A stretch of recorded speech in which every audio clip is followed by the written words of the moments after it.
खखलुए इंफिलोजी park में पतझड़ का मौसम खत्म होने की कगार पर है। अभी थोड़े वक्त पहले तक यहाँ सूखा पड़ा हुआ था, लेकिन काफी देर से आई बारिश ने आखिरकार राहत पहुंचाई है।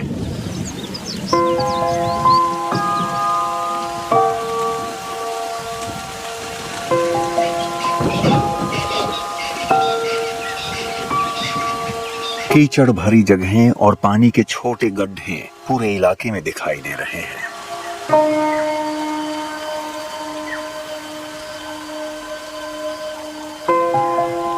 ऐसे ही एक गड्ढे में एक सफेद मादा गैंडा अपने बच्चे के साथ ठंडे कीचड़ में नहा रही है।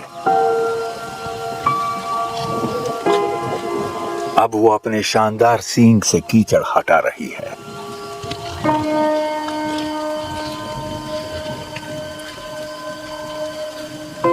ये पूरा सींग केराटिन से बना होता है, वही मटेरियल जिससे इंसानों के नाखून बनते हैं, और ये सींग 1.5 मीटर तक लंबा हो सकता है। इस गलतफहमी की वजह से कि इन सींगों में कोई चमत्कारी औषधीय गुण होते हैं, उसके मारे जाने का खतरा हमेशा बना रहता है। सिर्फ साउथ अफ्रीका में ही 2013 से हर साल 1000 से ज्यादा गैंडे शिकारियों का शिकार बनते रहे हैं। लेकिन इस पार्क में एक खास तौर से ट्रेन हुई एंटी पोचिंग टीम हर वक्त उसकी हिफाजत के लिए तैनात रहती है। हेलीकॉप्टर यहां अक्सर उड़ते हैं, जो पार्क के निवासियों पर नजर रखते हैं।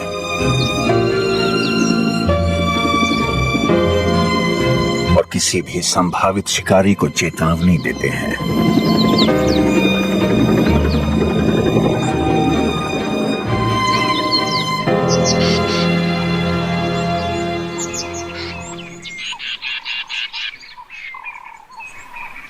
शिकार के खिलाफ ये ताजा लड़ाई इस पार्क के कामयाब राइनो कंजर्वेशन इतिहास का सिर्फ एक नया अध्याय है।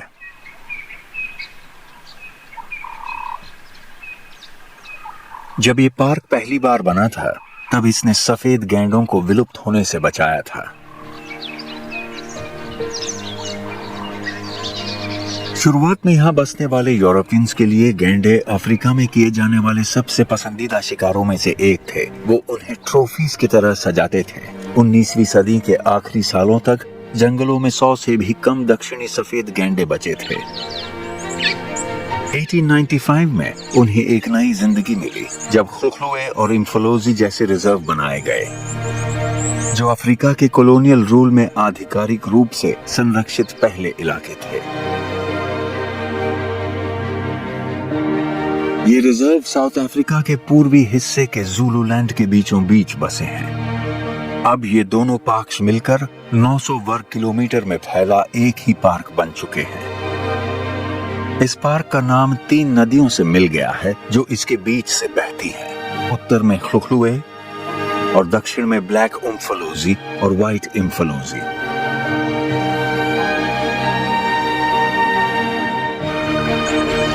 महान ज़ूलू राजा शाका के ट्रेडिशनल हंटिंग ग्राउंड को कवर करता ये इलाका अब जानवरों के लिए एक स्वर्ग बन चुका है, जहां अलग अलग तरह के कुदरती आवास और जीव जंतु मौजूद हैं। उत्तर में बड़ी बड़ी पहाड़ियां गहरी घाटियों के ऊपर से झांकती हैं।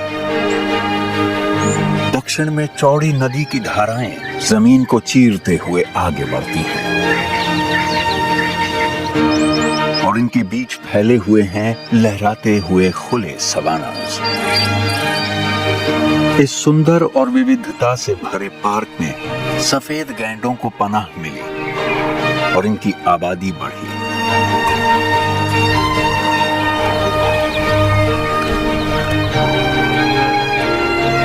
इनके साथ साथ यहाँ तमाम दूसरे तरह के जीव भी बसते हैं। अफ्रीका के सबसे मशहूर जानवरों से लेकर छोटे और अनदेखे मेहनती जीवों तक।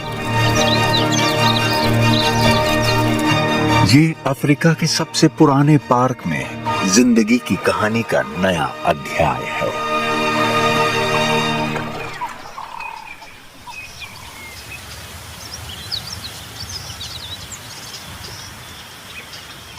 सुबह की धूप में सबसे पहले परिंदे जागते हैं।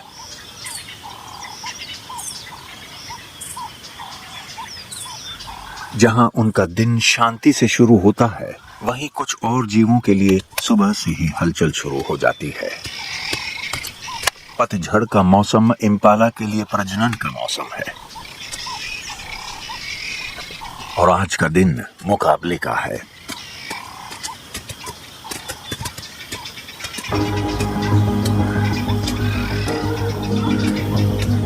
ये नौजवान इम्पाला अभी इतने बड़े नहीं हुए कि इलाके और साथी के लिए बड़े नर से मुकाबला कर सकें, तो ये प्रजनन का सीजन एक छोटे झुंड में अलग बिताते हैं। सभी युवा नरों की तरह ये भी अपनी बढ़ती मांसपेशियों का प्रदर्शन करने और एक दूसरे के खिलाफ अपनी ताकत आजमाने के लिए तैयार हैं।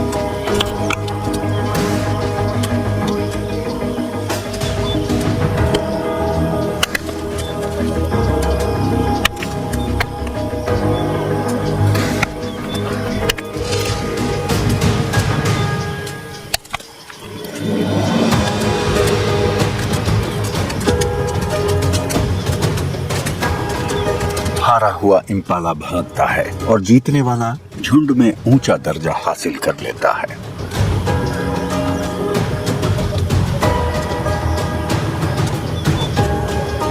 बाकी दो इम्पाला जब दोबारा आमने सामने होते हैं तो उनकी लड़ाई अचानक रोक दी जाती है।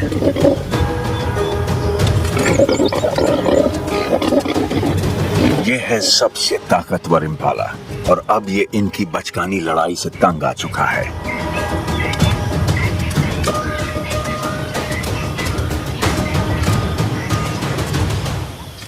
उसके लिए इस प्रजनन के मौसम में कुछ ऐसा दांव पे लगा है जो इन युवाओं से कहीं ज्यादा जरूरी है।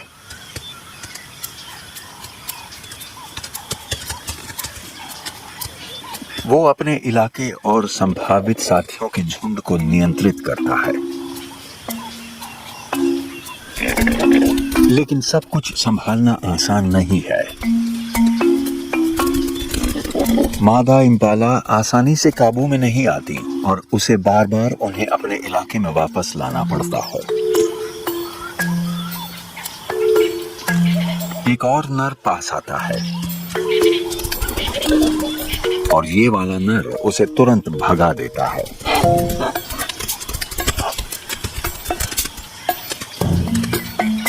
वो किसी प्रतिस्पर्धा को बर्दाश्त नहीं करेगा। वो अपना गुस्सा गरजते हुए खर्राटों से दिखाता है। मानो सब कुछ संभालना ही काफी नहीं था, अब झुंड के कुछ नौजवान इम्पाला उसे भड़काने पर आमादा हैं। उधम मचाने वाले टीनेजर्स के गैंग की तरह वो माहौल को और गर्मा देते हैं। नर इम्पाला के लिए ये सब बहुत संजीदा मामला है। वो अपने इलाके और मादा साथियों की हिफाजत में अपना 1/4 वक्त लगा देता है।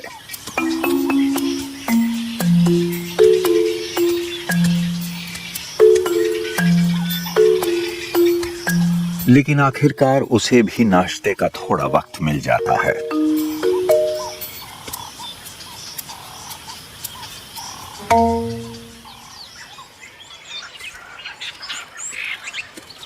इम्पाला भले मेहनत से अपनी हुकूमत बचा रहा हो, लेकिन वो इस जमीन का असली मालिक नहीं है।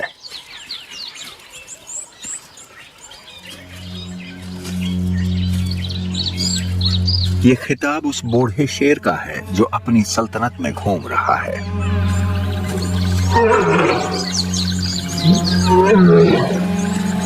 उसकी दहाड़ घाटियों में गूंजती है और उसके झुंड को बताती है कि वो कहां है।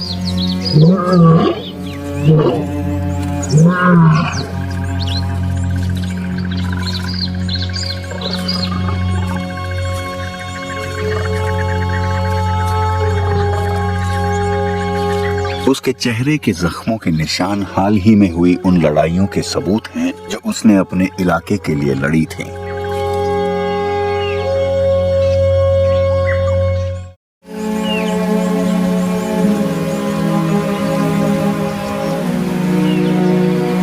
इस बूढ़े शेर का 3 ऐसे नौजवान शेरों के साथ गठबंधन है जो आपस में भाई हैं। मिलकर वो इन पहाड़ियों और यहां रहने वाली माताओं पर राज करते हैं। इम्पाला की तरह जो बारिश की वजह से सक्रिय हो जाते हैं, शेरों की प्रजनन का कोई तय मौसम नहीं होता। ये मादा शेरनी प्रजनन के लिए तैयार है। वो एक जवान शेर का ध्यान अपनी ओर खींचती है।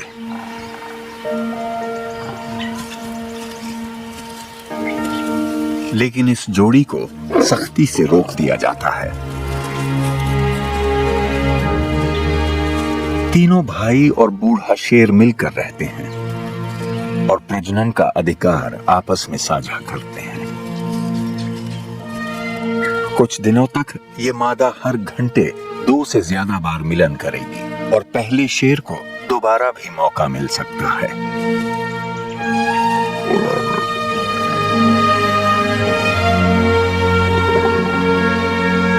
अगर सब कुछ सही रहा तो 3.5 महीने में ये शेरनी अगली पीढ़ी को जन्म देगी।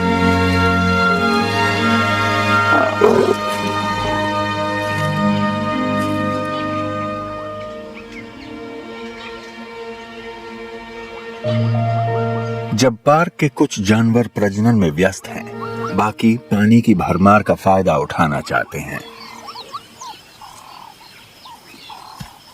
घाटी में बर्चिल्स ज़ेब्रा का झुंड सुबह पानी पीने चल पड़ा है।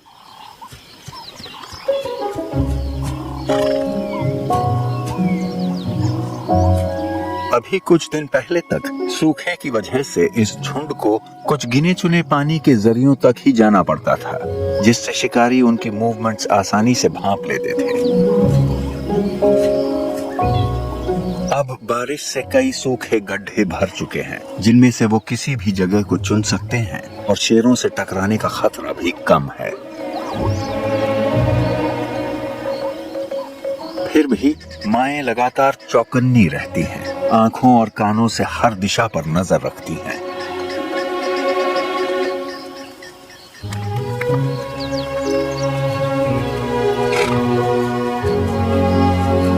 मादाएं और बच्चे आगे चलते हैं।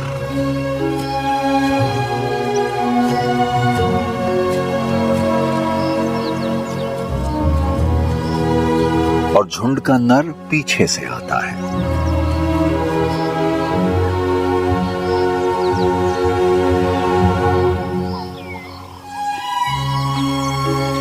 रास्ते में खुजली मिटाने का भी वक्त है।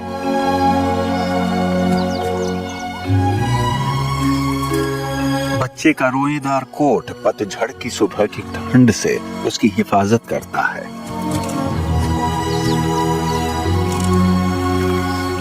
लेकिन अफ्रीका की धूप में ज्यादा देर तक ठंड नहीं टिकती।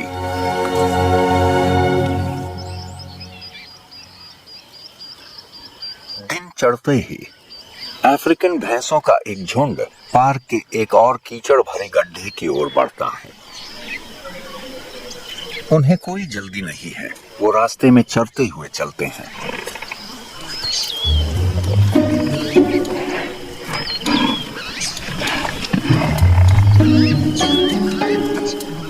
उनके चौड़े दांत सबसे सख्त घास भी चबा सकते हैं, लेकिन इस वक्त उन्हें बारिश के बाद की कोमल हरी घास ज्यादा भा रही है।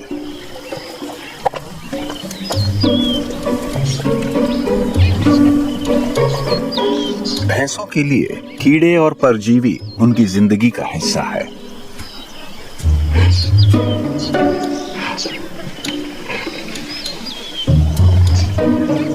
टिक्स उनके खून पर पलते हैं, उनके कानों और आंखों के पास इकट्ठा हो जाते हैं।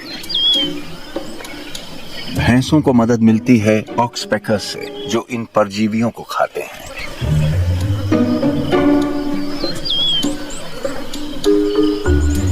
लेकिन हर अच्छी दवा की तरह उन्हें भी हमेशा खुशी खुशी नहीं स्वीकार किया जाता। अच्छी बात यह है कि भैंसों के पास एक और इलाज है, कीचड़।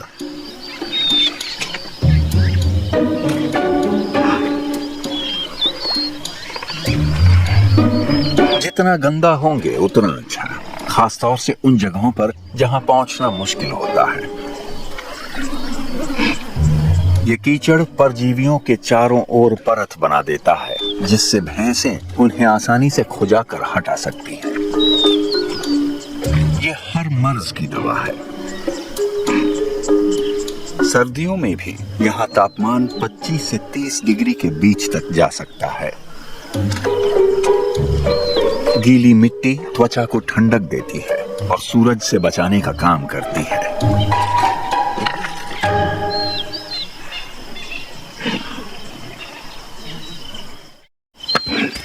जब झुंड के ज्यादातर सदस्य कीचड़ में लौट रहे होते हैं, कुछ नर अपनी ताकत आजमाने और औदा तय करने में लग जाते हैं। सिर्फ ऊंचे औदे वाले भैंसों को प्रजनन का मौका मिलेगा।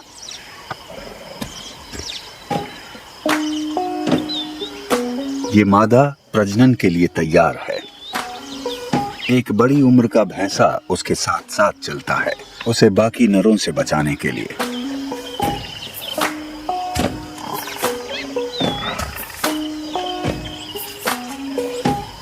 वो अभी मिलन के लिए तैयार नहीं है।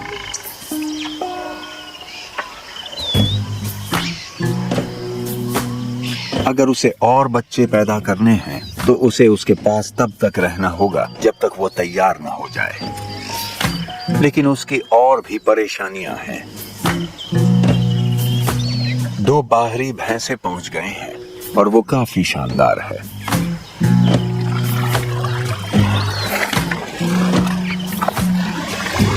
एक भैंसा अकेले ही कीचड़ का लुत्फ उठा रहा है। वो काफी ज्यादा आरामदायक महसूस कर रहा है और ये बात बूढ़े भैंसे को पसंद नहीं। पहले ही झुंड में काफी मुकाबला है।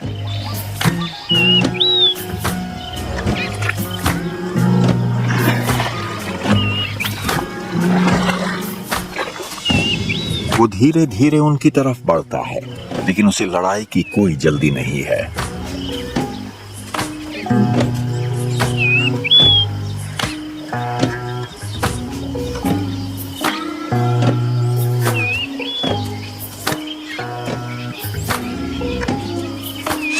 इसके बजाय वो भैंसों वाले स्टाइल में एक कांटेदार झाड़ी पर हमला करके अपनी चुनौती पेश करता है। चुनौती लेने का मन न होने पर वो अजनबी धीरे धीरे वहां से खिसक लेते हैं। अपना दबदबा साबित करके बूढ़ा भैंसा फिर से अपने झुंड के साथ जुड़ जाता है और वो अपना दिन जारी रखने के लिए आगे बढ़ जाते हैं।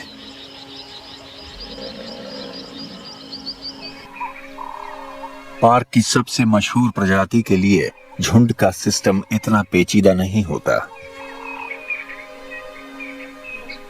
ये नर गेंडा ज्यादातर वक्त अकेले ही रहता है। अपने बड़े से सींग और भारी शरीर के साथ ये एक ताकतवर जानवर है। ये अपने इलाके में प्रजनन के लिए इकलौता नर है। लेकिन इतना ताकतवर गेंडा भी कीड़े मकोड़ों से नहीं बच सकता।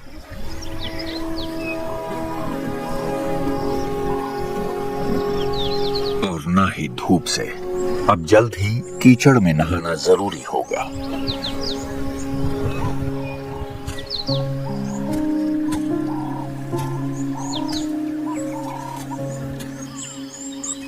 पास ही एक माँ और उसका बछड़ा कीचड़ वाले इलाके की तरफ बढ़ रहे हैं। माँ की अपने बच्चे में मेहनत 15 महीने के गर्भकाल से शुरू हुई थी और अब 1 साल तक दूध पिलाना जारी रहेगा। 1.5 टन वजन वाली एक हथियारबंद माँ की निगरानी में बछड़ा झाड़ियों में आराम से चलता है।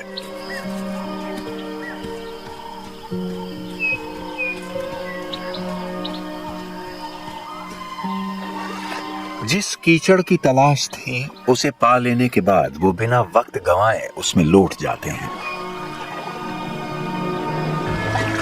1-2 साल में जब माँ फिर से बच्चा पैदा करेगी तो शायद वो इस बड़े हो चुके बछड़े को अकेला छोड़ देगी। लेकिन कुछ बछड़े छोटे भाई बहनों के जन्म के बाद भी माँ के साथ रहते हैं।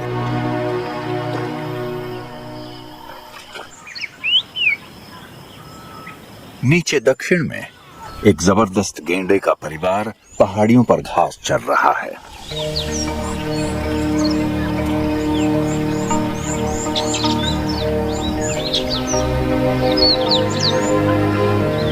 माँ और उसका सबसे छोटा बच्चा अपने बड़े भाई बहनों के साथ रहते हैं। ये जोड़ी खास है। लगभग सभी गैंडे सिर्फ एक बच्चे को जन्म देते हैं, लेकिन ये दोनों जुड़वा हैं, एक नर और एक मादा। फिलहाल तो वो साथ में खुश हैं, लेकिन जल्द ही दोनों जुड़वा भाई बहन अपनी जिंदगी शुरू करने के लिए अलग हो जाएंगे। सबसे छोटे वाले का सींग अभी निकलना शुरू ही हुआ है, इसलिए वो अब भी अपनी माँ की हिफाजत में रह सकता है।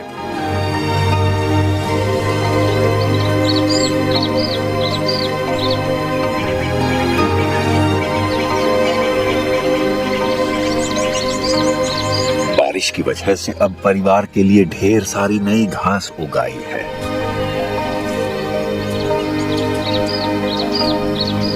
इतने बड़े जानवरों को एनर्जी देने के लिए बहुत खाना चाहिए, और जो अंदर जाएगा वो बाहर भी आएगा। इलाके के नर जानवर अपने इलाके में कुछ खास जगहों पर जाकर बड़े बड़े गोबर के ढेर बनाते हैं, जिन्हें मिडन्स कहा जाता है। इन्हीं ढेरों में पार्क के कुछ सबसे छोटे जीव अपने लिए एक मौका ढूंढ लेते हैं।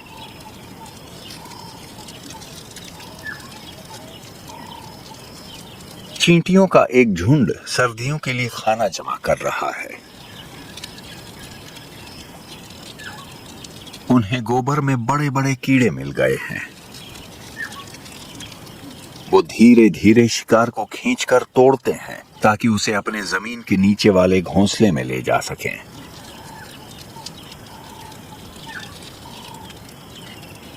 लेकिन सर्दियों की तैयारी में सिर्फ वही नहीं लगे हुए हैं।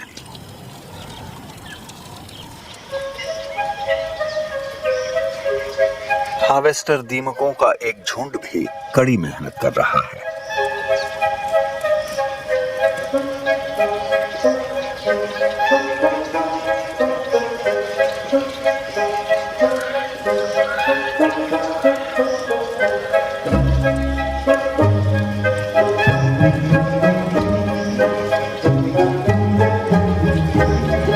तो घास के तिनके अपने घोंसले में खींच रहे हैं।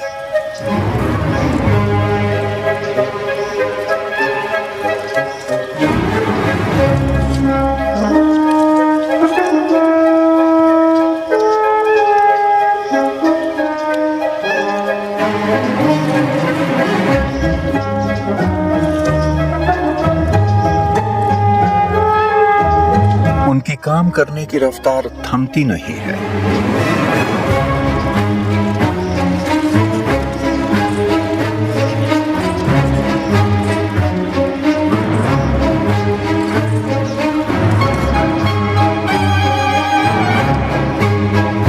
जो सबसे मेहनती हैं, वो घास की डंडी पर चढ़ते हैं और अपने मजबूत जबड़ों से टुकड़े काटते हैं।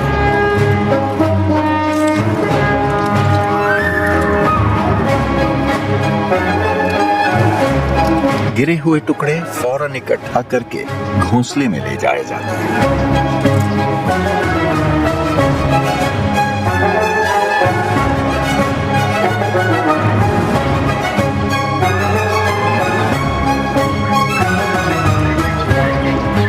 ऐसे काम करते करते हार्वेस्टर दीमकें 1 हेक्टेयर जमीन से 1 टन से ज्यादा चारा उठा सकती हैं।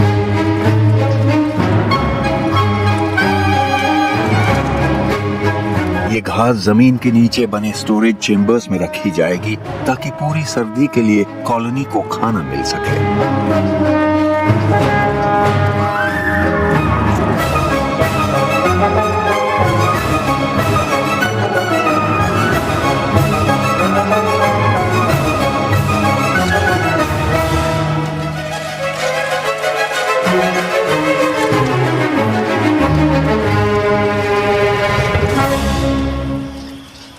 जहां हार्वेस्टर दीमकें घास नीचे ले जा रही हैं, उनके पड़ोसी ऊपर की तरफ कुछ बना रहे हैं।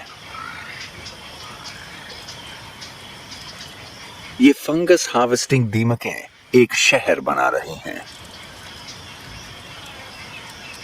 जैसे जैसे ठंड बढ़ रही है, वो अपने घर में जमीन के ऊपर का हिस्सा जोड़ रही हैं, जो सूरज की गर्मी के थोड़ा और करीब होगा। पानी के बढ़ते स्तर ने अंदर की जमीन को मुलायम बना दिया है और दीमकें 10 मीटर नीचे से मिट्टी लाकर सतह पर डाल रही हैं। ये एक बहुत बड़ा टीम वर्क है। खुद को खुले में एक्सपोज करना जोखिम भरा है।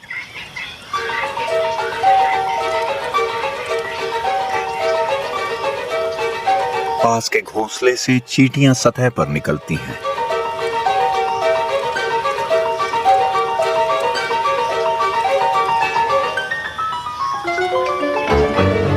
वो एक जानलेवा मिशन पर हैं। दीमकों को उठा ले जाती हैं।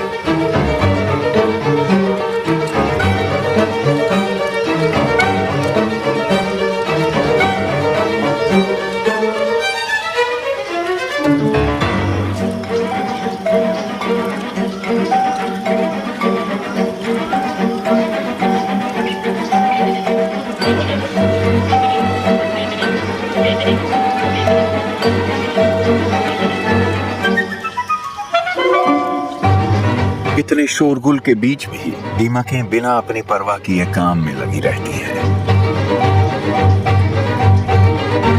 सर्दी आने वाली है, रुकने का वक्त नहीं है। नीचे से और मजदूर आकर काम जारी रखते हैं।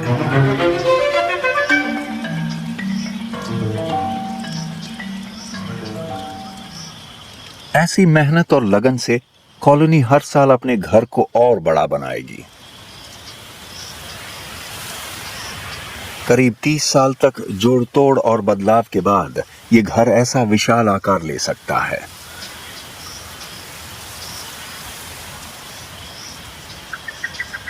शाम होते होते दीमकें जमीन के नीचे चली जाती हैं, जहां गर्मी रहती है। वो कल फिर से काम शुरू करेंगी।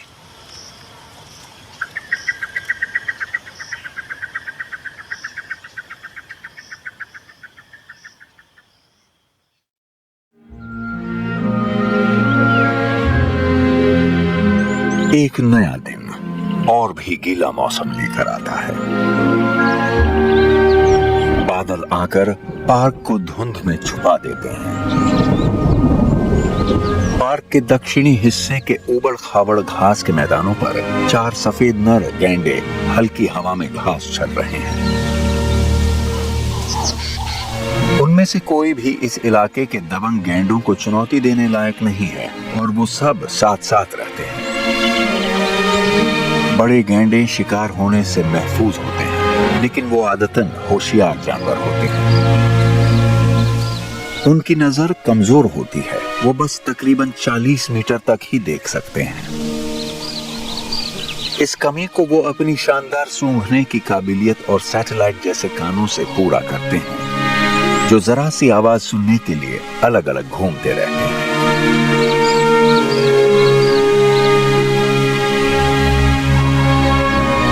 मगर हवा इन आवाजों में खलल डालती है और गंध को बिखेर देती है।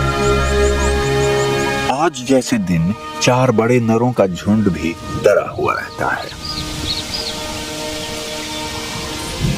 इम्पाला नर के लिए ठंडी हवा किसी रहमत से कम नहीं।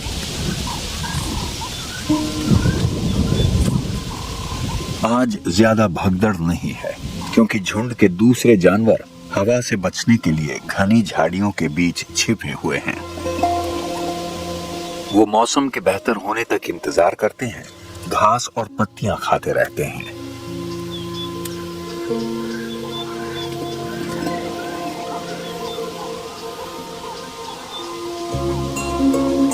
अपना सेल्यूलोस युक्त खाना पचाने में मदद के लिए इम्पाला जुगाली करते हैं।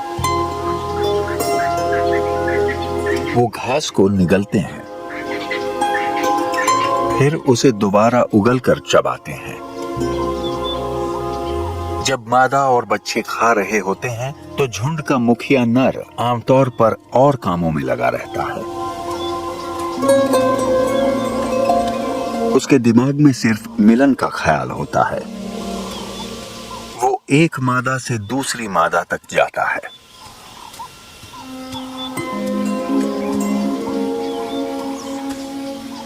मगर कोई भी उसमें दिलचस्पी नहीं लेती। वो झुंड की युवा मादाओं को भी देखता है, लेकिन वो अगली गर्मियों में जब वो 1.5 साल की हो जाएंगी तभी प्रजनन के लिए तैयार होंगी। इंतजार जारी रहता है।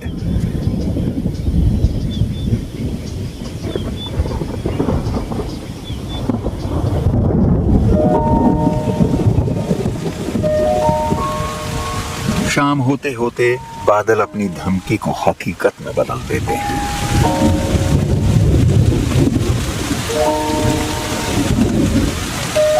पूरे पार्क में जोरदार बारिश होती है, कुंडों और गड्ढों को भरते हुए।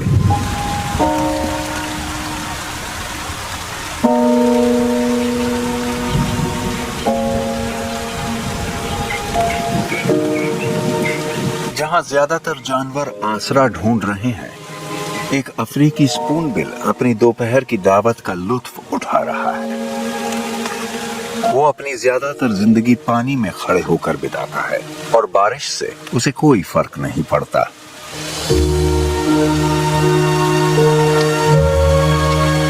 स्पूनबिल्स अक्सर 3 या उससे ज्यादा के झुंड में देखे जाते हैं। वो इस मौके का पूरा फायदा उठा रहा है जब दावत सिर्फ उसके अकेले के लिए है।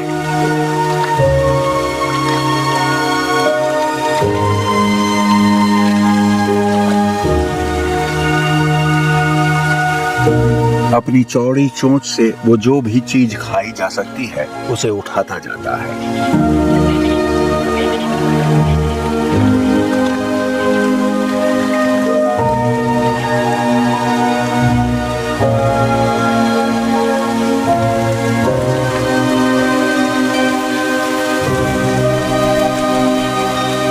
ये दावत तब तक चलती रहेगी जब तक वो रात बिताने के लिए पेड़ों पर नहीं चला जाता।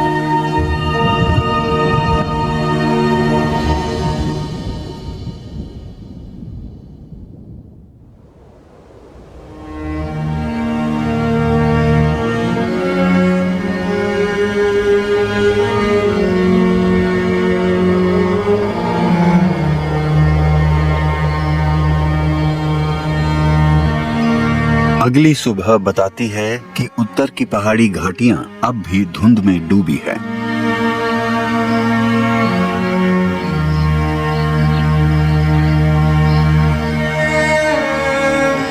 सूरज बादलों से बाहर आ चुका है। इसका मतलब है दिन गर्म होने वाला है।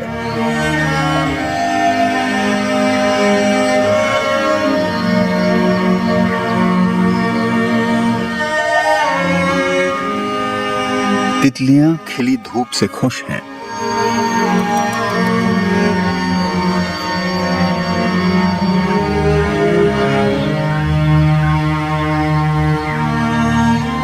आज उन्हें पीने के लिए भरपूर नेक्टर मिलेगा।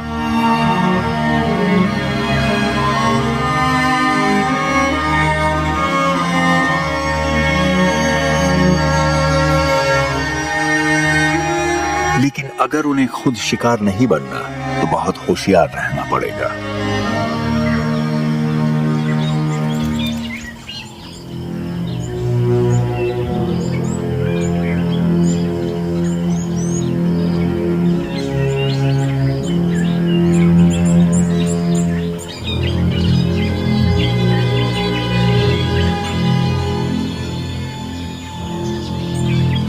एक गोल्डन ऑर्ब वेब स्पाइडर ने कीड़ों के लिए एक परफेक्ट जाल बिछा रखा है।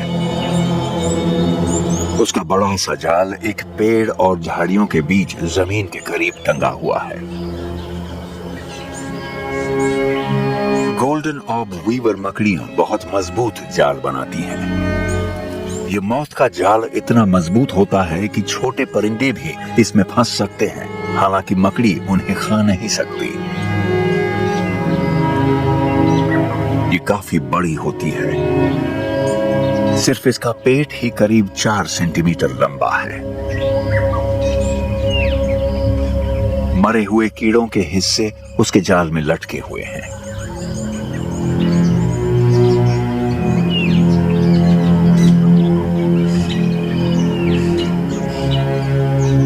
इस सुबह एक बदनसीब मक्खी उसके जाल में फंस जाती है। वो फौरन चिपक जाती है। मकड़ी थोड़ा इंतजार करती है, फिर अचानक से झपटती है।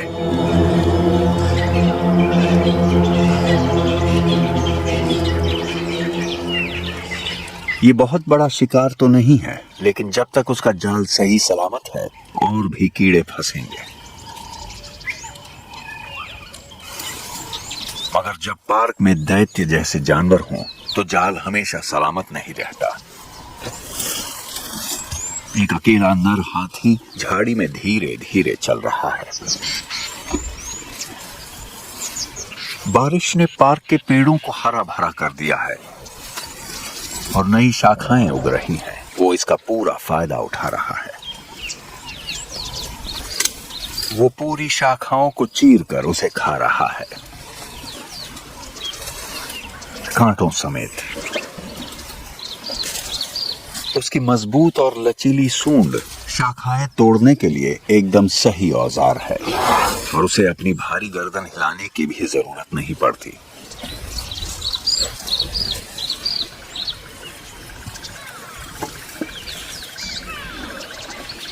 एक पूरी तरह विकसित नर हाथी एक दिन में 300 किलो तक खा सकता है।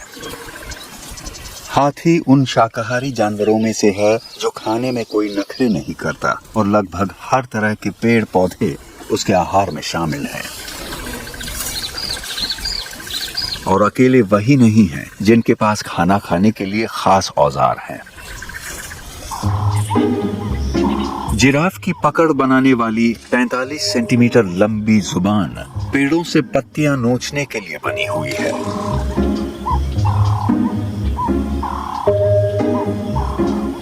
साढ़े 5 मीटर की लंबाई वाले जिराफ उन ऊंचाइयों तक पहुंचने के काबिल हो गए हैं जहां कोई और जानवर पहुंच ही नहीं सकता।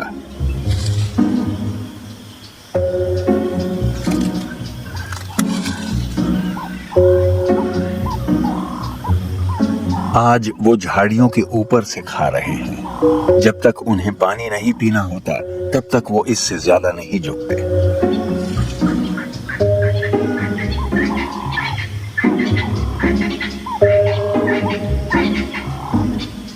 मगर घास में कुछ ऐसा है जो उसे झुकने पर मजबूर करता है। वहां किसी और जानवर की हड्डियां पड़ी हैं, जो जिराफ जैसे बड़े स्केलेटन वाले जानवर के लिए कैल्शियम का कीमती जरिया है।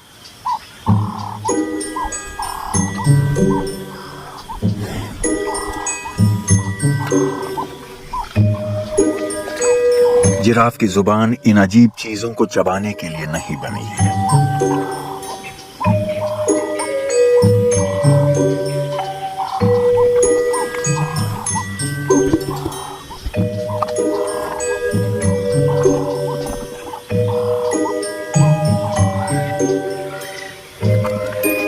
आखिरकार वो इसे अपने दांतों से पीसकर इसका कुछ हिस्सा निगल लेता है और अब उसका कैल्शियम का कोटा पूरा हो चुका है।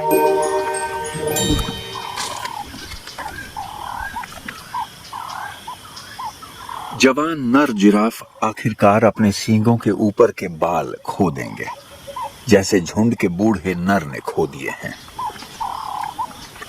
वो अपने छोटे सींगों का इस्तेमाल ताकत आजमाने के लिए करता है और इसी में उनके बाल झड़ जाते हैं। उसकी गहरी चमड़ी ये दिखाती है कि वो एक वयस्क नर है। झुंड की एक मादा प्रजनन के लिए तैयार है और वो उसका पीछा छोड़ नहीं रहा। जब झुंड आगे बढ़ता है तो वो उसके साथ साथ धीरज से चलता है। वो ऐसा तब तक करेगा जब तक वो उसकी कोशिशों को मंजूर न कर ले। ज़ेब्रा और जिराफ की फर वाली खाल उन्हें सूरज की तेज धूप से बचाती है, लेकिन गैंडे की तरह हाथियों के पास भी ऐसा कोई बचाव नहीं होता। पार्क के एक और कीचड़ वाले गड्ढे में एक नौजवान नर हाथी ठंडक पाने के लिए आ पहुंचा है। उसकी सूंड हर काम के लिए एकदम सही औजार है। खुद पर कीचड़ फेंकने के लिए भी।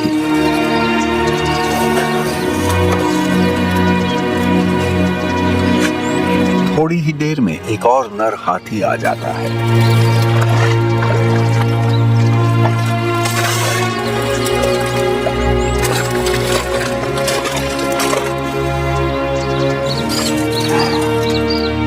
ये ठंडक पानी की एक पसंदीदा जगह है और थोड़ी देर में पूरा झुंड वहां पहुंच जाता है।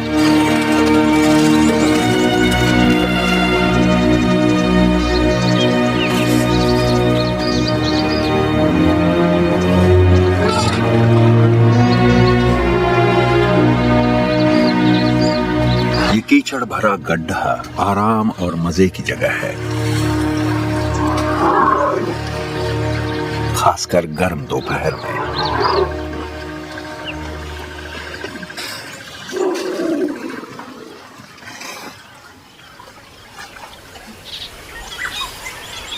मगर जहां ये दैत्य जैसे जानवर पानी की तरफ जा रहे हैं, वहीं कुछ जानवर ऊंचाई की तरफ जा रहे हैं।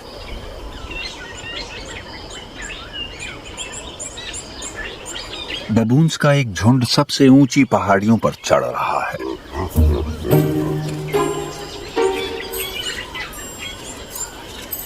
ऊपर की हवा ठंडी है, लेकिन असल वजह ये नहीं है। वो इन ऊंचे इलाकों में उगने वाली लंबी घास की दावत उड़ाने आए हैं।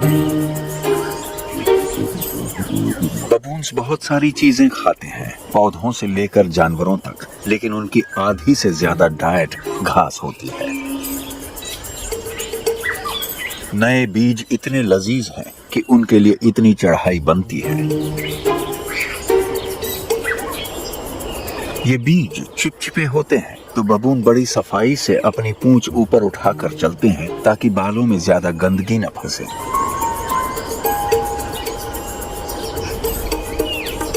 एक बबून ऊंचे पेड़ पर बैठकर पहरा दे रहा है ताकि बाकी झुंड के सदस्य आराम से खा सके।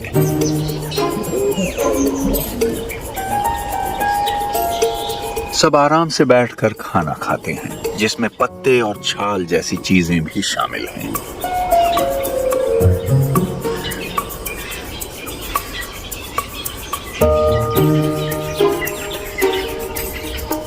जब बदन में खुजली हो तो 4 लंबे हाथ पैर होना बहुत काम आता है, और अपने अंगूठों की मदद से बबून तय कर सकते हैं कि किसी पौधे का कौन सा हिस्सा खाना है।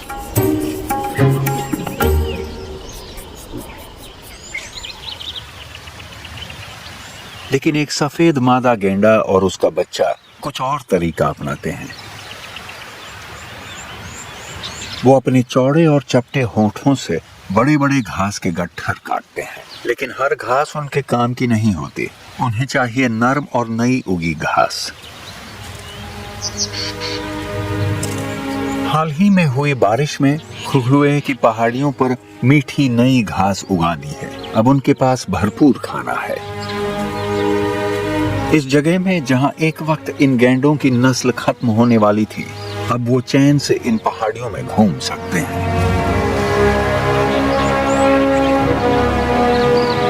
एक ऐसी नस्ल के लिए जो हमेशा शिकारियों के खतरे में जीती है, हालात बहुत मुश्किल हैं। हर साल इनकी कुल आबादी का करीब 5% मारा जाता है।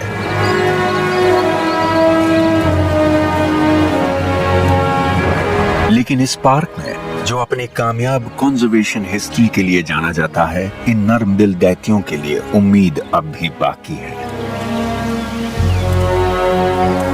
वक्त समय पर ये बच्चा अपनी माँ से अलग होकर अपनी नस्ल को आगे बढ़ाएगा और आने वाली नस्लें भी इन पहाड़ियों में आजाद घूमेंगी।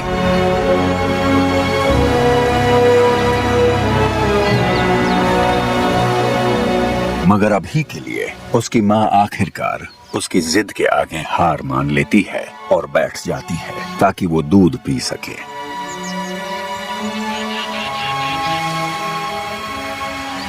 कल एक और दिन आएगा गैंडों के लिए और उन सब जानवरों के लिए जो इस शानदार पार्क में उनके साथ रहते हैं।